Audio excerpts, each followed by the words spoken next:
1995 saw Nelson Mandela unify a nation behind a very symbol of oppression, the Springbok emblem. And of course, we won that World Cup, and it was seen as a unification of mind, body, and soul. But now what we see in the US is an opportunity for athletes of color to protest against their current leader. But the question remains, should a protest be done while singing the national anthem? The Olympic Games are 1 week old today, and yesterday, the 6th day, was the most dramatic so far. It started with the news that the Black Power disciples Tommy Smith and John Carlos, the Olympic 200 meters gold and bronze medalists, had been suspended by the United States Olympic Committee and given 48 hours to leave Mexico. In 1968 in Mexico City, the world saw its first image of the human condition in sport.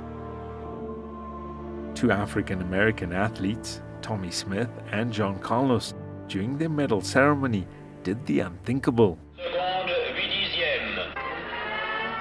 The Black Power salute in protest of America's continued oppression to blacks in the country in which they were forced to take up arms in Vietnam. From that point, politics in American sport were interwoven. In many ways, black South Africans were looking for the world to hear their call in South Africa during apartheid. On the sports field, perhaps the very symbol of oppression was the symbol of the Springbok in rugby.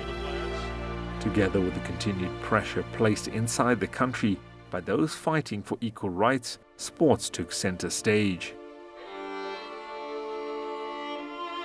First half, and down on the left-hand end of the ground there is a stoppage. Smoke bombs have been thrown onto Eden Park at the left-hand end of the field. Smoke bombs, flares, being an attempt to come onto the field. Sports became the growing arm of discontent in which protesters could have the world heed their calls.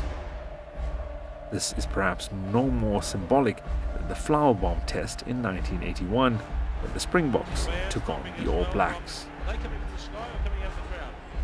In recent times, athletes in America have once again taken up the protest against the current American government and President Donald Trump. Wouldn't you love to see one of these NFL owners, when somebody disrespects our flag, to say, get that son of a off the field right now, out, he's fired. In a watershed moment, the NFL and its teams dropped down to one knee and refused to sing the national anthem.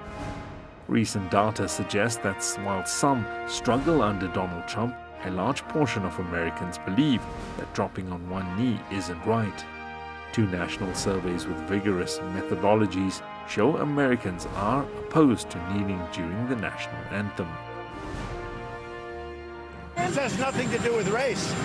I've never said anything about race. This has nothing to do with race or anything else. This has to do with respect for our country and respect for our flag. Given South Africa's political divide and diversity, we put the question out to the people and even spoke to an Australian or two. My view on it is, for me, a national anthem is a very serious thing, and I don't believe that people should kneel at a national anthem. I think there's other ways and means, especially if it's teams and famous teams and NFL teams that have been over there that have had these problems. I do agree with what they're doing, but I think they could do it in another way and not at the national anthem. The national anthem represents your whole country. It's a very special thing. I don't really read into that too much, but for me personally, I love to belt out the anthem every time I get the jersey, because the opportunity doesn't come around as often as you think. So for me, every time I'm lucky, I get to sing it once, and if I'm extra lucky, I get to sing it twice in the sheds after the game. So yeah, I'm passionate about it.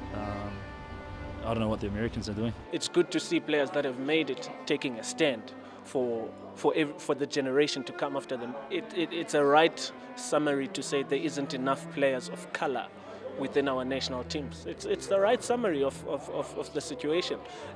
Who do we look at and blame? I don't like to play the blame game. So rather I would say, what can we do now? You know, we all are here, we all have to exercise our freedom of speech.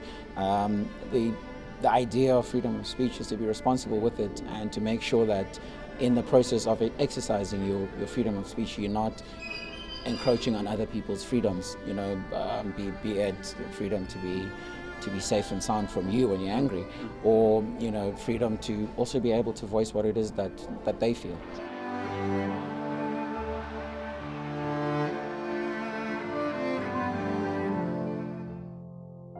What has been evidently clear is protest in sport has been there since 1968 in Mexico City, but does it really signify a change of heart? Will it really create the ripple effect that is needed to change social and economic issues, not only in the world of sport, but also in the country at large?